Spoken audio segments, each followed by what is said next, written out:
We'll proceed in gradient vector and three-dimensional aspects that we'll see. Gradient vector, that is something that brought new hope into mathematics. Gradient vector that brought commercial mathematics. Gradient vector, I would rather say vectorization in calculus, it brought commercialization. Commercialization in the sense that anyway we will see flux. Anyway we will see flux and we will see curling, and then the future of the gradient vector, that is machine learning and artificial intelligence. So now it is hitting into that region because we have everything in our hand. If I talk about gradient vector, then we have vector, we have algebra, we have calculus, and we have different coordinate system. Okay, so we have everything that we needed. Gradient vector, you are amazing, you are awesome. Rather than gradient vector, you are more than amazing. It is bigger to any kind of commercial technology. Means one aspect of the gradient vector we saw, that measuring the curve length. Measuring the curve length. If I have 2 points, and what is the curve length? Okay, now idea comes to a stage where we would kind of what we have seen till now. If I have a curve, if I have a curve which has an equation, then I can measure the curve length. If I have a curve which has an equation, then I can measure curve length. This is what we saw. Okay, I'll try one thing. I have not thought about it. Can we measure the length of this parabola? From one limit to other limit, what is the length of the parabola? Or rather from 0, length of the parabola from 0 to some length. What is the length? Then from left side, if I want, I can multiply by 2. What is the length of a parabolic curve? Length of the parabolic curve. Y equal to x square. Fx equal to x square. That is the equation of the parabola. What is the, if I have any point P here and this is the origin, then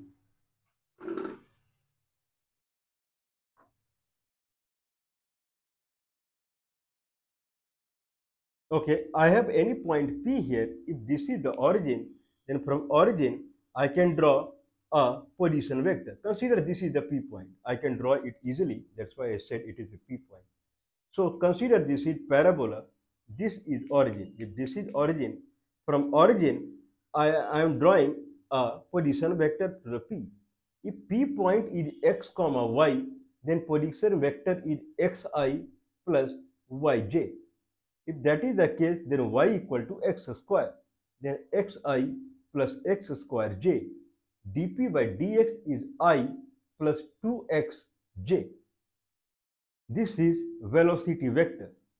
If p is displacement vector, that is xi plus x square j, xi plus yj, then xi plus x square j, then dp by dx is I plus 2xj.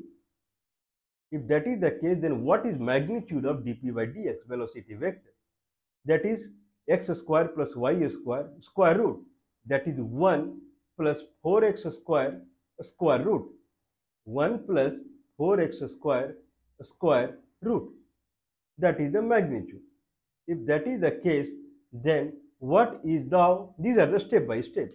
If I have calculated the gradient vector, gradient of a vector, that is tangential. This is what we have seen. That is tangential. If I do the integral of this tangential vector, that is gradient vector, then I can calculate the curve length. What is square root of 1 plus 4x square dx. That is the integration. So how it can be? I also don't know. Someone can calculate it. So this is what it is. 1 plus 4x square root dx integration from 0 to any point x, any point x, or any point a comma 0, 0 to a. If I want the length from here to here, then 0 to a multiplied by 2. So what is the integration of 1 plus square root of 1 plus 4x square? I believe someone has to try either chain rule, but problem with the chain rule is that it will go more and more time to time. Okay, so someone can try. Now idea is that can we find, now we will jump into 3D.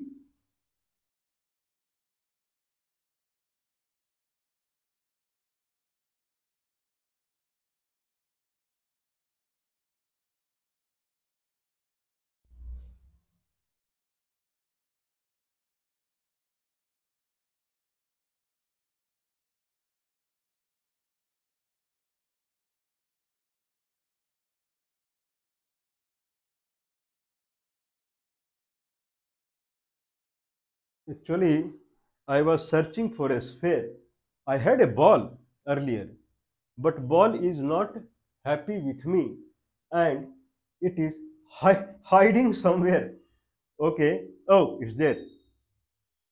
Anyway, I had brought bigger ball. So considering this as a sphere, okay, we will calculate the area of a sphere. But this is not a sphere, okay. This looks like a paraboloid. From here till here, if I cut it half, then it will be a paraboloid. I have the ball. I had brought another ball. Anyway,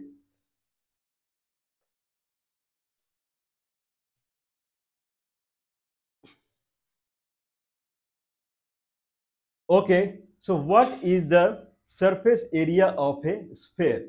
What is surface area of a paraboloid? This is also like a parabola. This is also like a parabola. What is surface area of a parabola? What is surface area of a sphere? That is in question. Okay, so sphere. Okay, so that is in question. Now, if I have a sphere, what is the equation of a sphere? If I have a sphere, then what is the equation of a sphere? X square plus y square plus z square equal to a square. That is the equation of a sphere. What is the surface area of a sphere? That is something impossible to calculate. What is the surface area of a sphere? Impossible. It is round, right? How to calculate surface area of a sphere?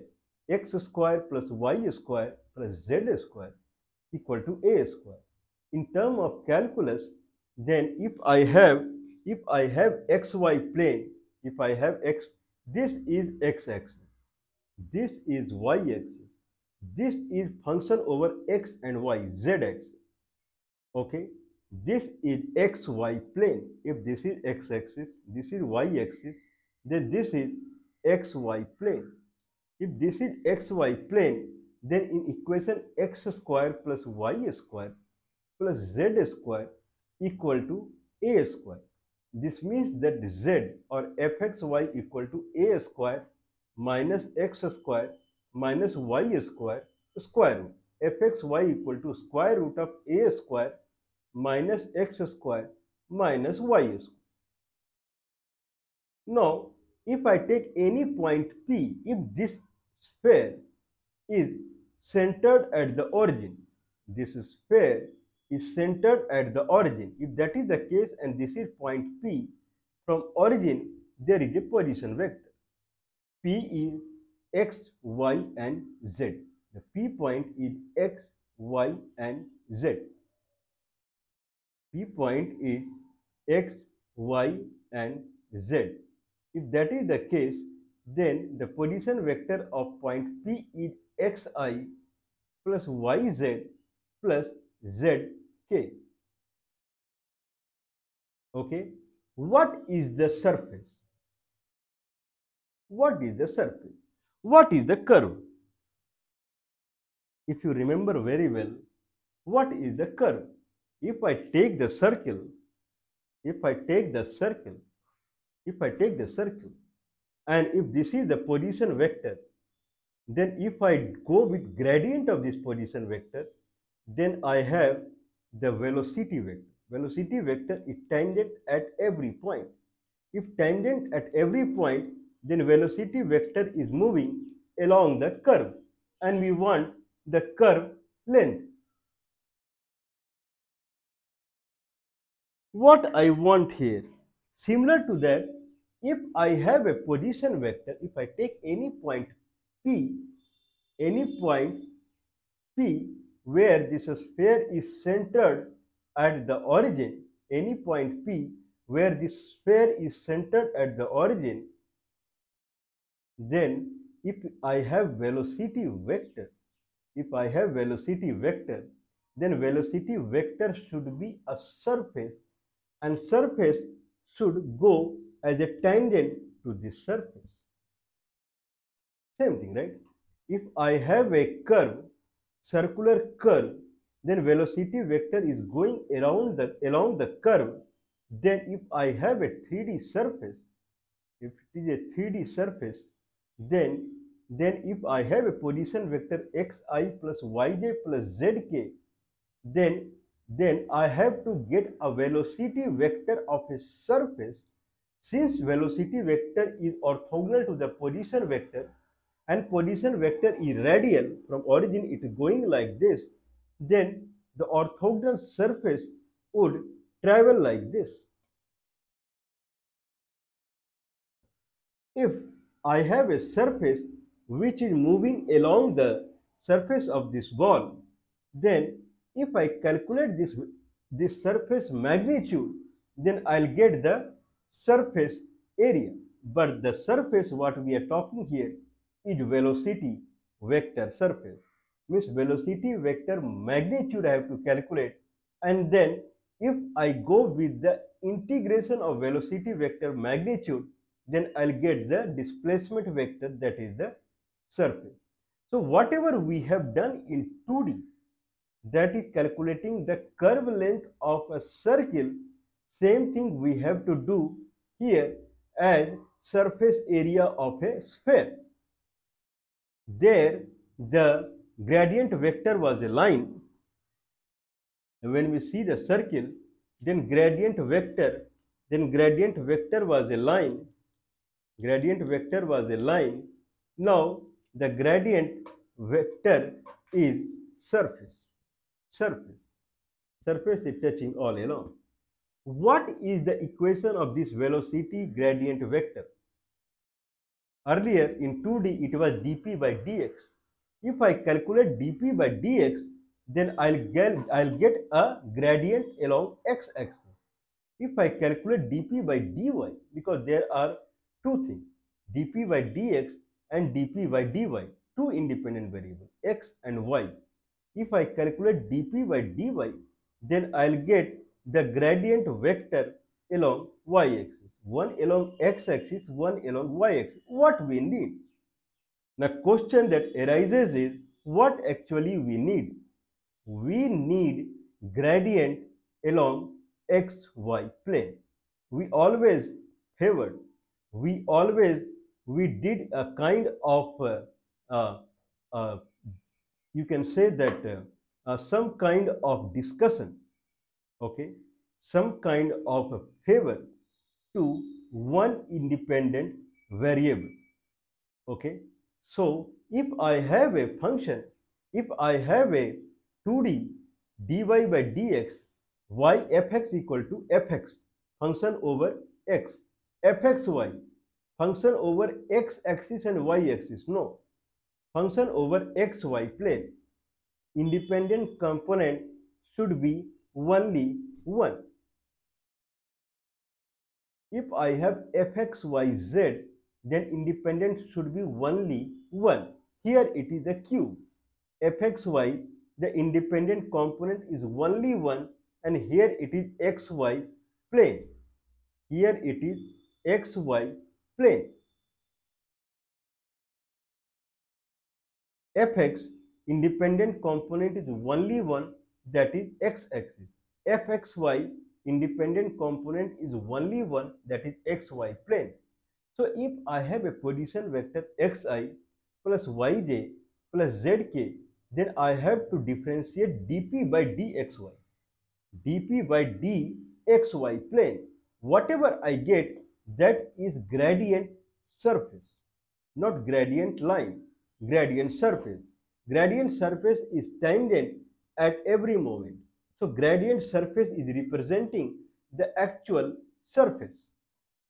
But how we can calculate the differentiation with xy plane? That is a big question. I mean, if there is a problem, there is a solution to it. It is not with me right now. So someone can work on it. If I have a position vector is xi plus yj plus zk, where z equal to square root of a square minus x square minus y square, because for a sphere x square plus y square plus z square equal to a square, then position vector equal to xi plus yj plus square root of a square minus x square minus y square k.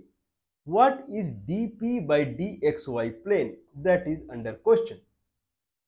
dp by dxy plane, I don't know. Okay, other logic people, what they use is, let's go with dp by dx, dp by dy. If I have a vector along x-axis, I have a vector along y-axis, where dp by dx itself is a algebraic vector. dp by dy is again, it's an algebraic vector. Algebraic is a big term.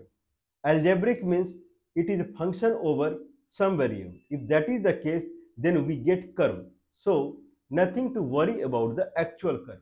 So dp by dx along x-axis partial derivative, dp by dy along y-axis. If I do cross product of two axes, two line, if I do cross product for the two line, if these are the two lines, if I do cross product, it gives me the area in between. If this is x-axis and this is y-axis, if I do cross product, then it gives me area in between, where the direction of the cross product will be perpendicular to this plane. This is the direction of the cross product. This is the plane. Area of the plane is cross product of these two, whereas it will have a direction also. So that is the direction of the cross product. X cross y is z. Y cross x is z in this direction. Okay, so this gives me area. This gives me, I would rather say, xy plane. So dp by dx cross dp by dy is nothing but dp by dxy plane. This is what we are thinking, because xy plane is nothing but it's a xy area. So if I do dp by dx cross dp by dy vector cross, then I get xy plane. So dp by dx cross dp by dy is similar to dp by xy plane. So let's move on. So now what is dp by dx? dp by dx, where p is xi plus yj plus zk. dp by dx is I plus dz by dx. K. dp by dy is k plus dz by d is j plus dz by dy k. I am repeating it. Position vector p at any point p, the position vector of the p at any point p from the origin, if I draw the position vector, that point is xyz, the p point is xyz, then equation of the vector is xi plus yz plus zk. dp by dx is I plus dz by dx k. dp by dy is j plus dz by dy k. dp by dx cross dp by dy. If I do cross of these two vectors, then it is I plus dz by dx k cross j plus dz by dy k. Okay, if I move ahead, then it will be minus dz by dxi minus dz by dy k minus dz by dxi minus dz by dyj plus k. This is called velocity vector, velocity surface vector rather. Now I have to calculate magnitude of it. So d minus dz by dxi minus dz by dyj plus k, if I calculate the magnitude, then it is dz by dx whole square plus dz by dy whole square plus 1 square root. Since I had differentiated along xy plane, then to get this is called velocity surface magnitude, velocity surface magnitude. If you remember, then when calculating the curve length of the circle, we had position vector. From that we calculated the gradient vector, that is velocity vector, gradient vector's magnitude, and then that magnitude is nothing but the curve, but it is a velocity vector. So that magnitude, if you do integration, then we get the curve length. Similarly, if I have position vector for the sphere, if I differentiate with xy plane, then I get gradient surface vector, that is a velocity vector. If I do get magnitude of that vector, that is velocity surface vector magnitude, that is along the surface. Okay, that magnitude, since it is a velocity vector, that magnitude, if I calculate the integration, then I can get the surface area. So that is dz by dx whole square plus dz by dy whole square plus 1 square root, and then integrating along the xy plane, because we have differentiated with the xy plane, that is the cross product. So dz by, where z equal to square root of a square minus x square minus y square, dz by dx is minus 2x divided by square root of a square minus x square minus y square. dz by dy is minus y divided by square root of a square minus x square minus y square. Okay. Now, if I do dz by dx whole square plus dz by dy whole square plus 1, then it would become like ax square plus y square plus a square minus x square minus y square divided by a square minus x square minus y square square root. Then that will become a by square root of a square minus x square minus y square. A divided by square root of a square minus x square minus y square square root. I believe it makes sense. If that is the case, then I have to integrate along the xy plane. xy plane dx dy, dx dy. So if someone integrate a by square root of a square minus x square minus y square, a by square root of a square minus x square minus y square dx dy, okay, where x limit is xy plane, integration in xy plane. If I break it into two limits, then x is minus a to a, where a is the radius. If this is the sphere, then if I draw a kind of a diameter, if I draw a diameter, left side is minus a, and right side is a. Minus a to a minus a to a. But since we have taken fxy and this is centered at the origin, the fxy is taken above the xy plane. So this is half of the sphere area.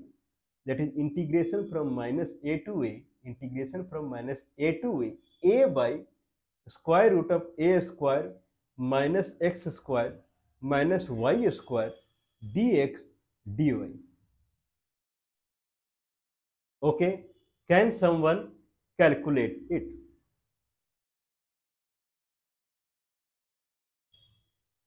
Okay, so how someone calculate it, that we will see later.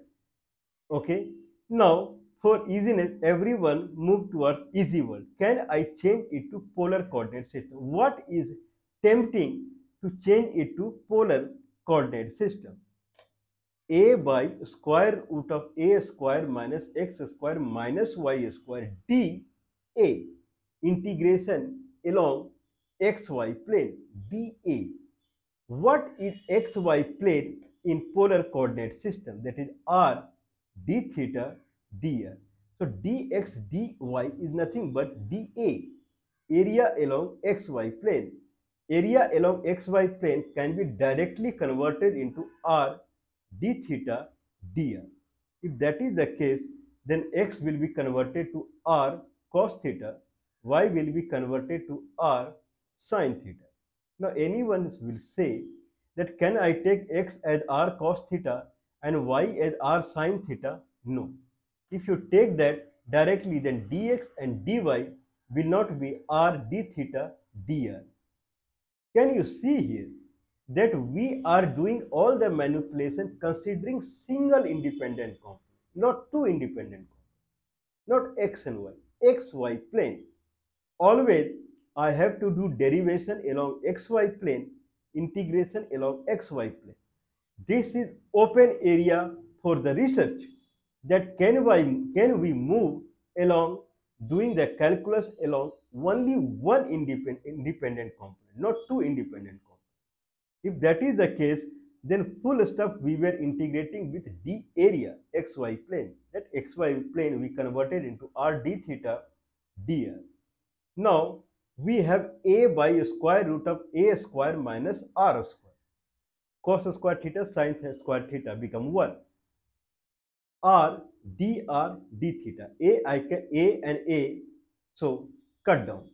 So if that is the case, I'm sorry, a by square root of a square minus r square. A I can keep outside. So now 1 by square root of a square minus r square r dr d theta. R by square root of a square minus r square. I will reiterate it. In Cartesian coordinate it was a by square root of a square minus x square minus y square, integration along xy plane dA, rather than saying dx dy, dA. dA become r d theta dr in polar coordinates. That is the dA there. If that is the case, then x is r cos theta, y is r sin theta. If that is the case, then it converts into a by square root of a square minus r square r d theta and integration with r d theta dr. A I can keep outside 1 by square root of a square minus r square r dr d theta. What is integration of r divided by a square minus r square?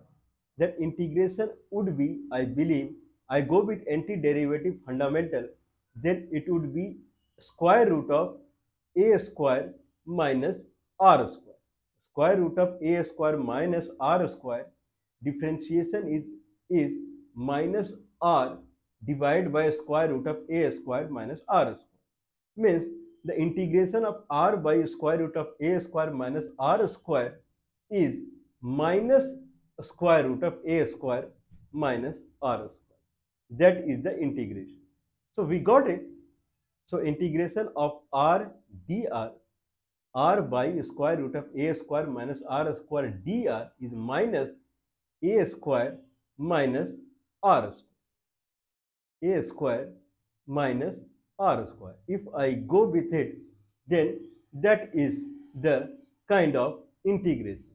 Now the limit here is that if I am taking a sphere, the radius is from 0 to a. So 0 to a. Now if I put a, it becomes 0. If I put 0, then a square minus r square square root, then it becomes a. So minus minus gone. So minus a square root of a square minus r square become a. A is anyway outside. So a into a square. Okay, now I have to integrate d theta. So d theta for the 2 pi. So 2 pi a square is the area of upper hemisphere that we have talked about. So full area of the hemisphere is 2 pi a square into 2. 4 pi a square. Can we see that so easily we calculate the area, surface area of a sphere? Okay, you have option to calculate it through scale also, but you cannot do. If you start calculating through scale, or you can create a wrapper, some kind of aluminum foil wrapper or plastic wrapper, and wrap around the sphere and then unfold it, and then you try to calculate the surface area.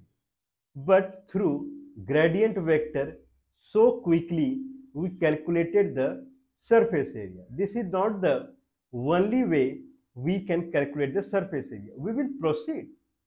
We will try to calculate the surface area along xy plane only. We left it, right? We took a shortcut and we changed the Cartesian coordinate to the polar coordinate, and we calculated the surface area. This is one way. One way, we will try directly calculating the surface area from the xy coordinate itself. And third way is, since it is a sphere, then by default it should match the spherical coordinate system. Can we calculate the surface area only in native to spherical coordinate system? Okay, three things. One is Cartesian coordinate system, natively to the Cartesian coordinate system. Other is changing Cartesian coordinate system, Cartesian coordinate system to Cartesian coordinate system to polar coordinate system, dA or d theta dr. Third is that can we calculate surface area completely in a spherical coordinate system? Okay, one is hybrid model, Cartesian to polar, one is Cartesian itself, and one is kind of a spherical coordinate itself. Okay, now that we would try. So looks like that it is interesting. Means from position vector to gradient vector, that is gradient velocity vector, then calculate the magnitude of the gradient vector, and then calculate the integration to get the curve length or surface area.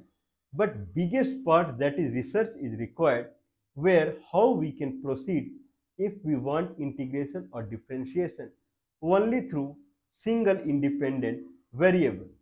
Either it is a line, or it is a surface, it is a cube, or it is n dimensional, any n-dimensional single independent variable. If someone really cracks it, then actually he would crack many things, directional, kind of the the if I have a database and it has kind of so many vectorization, means so many coordinates, then we also call that reduction. We reduce the number of features. So those things also can be done through this fundamental. Anyway, we will proceed on.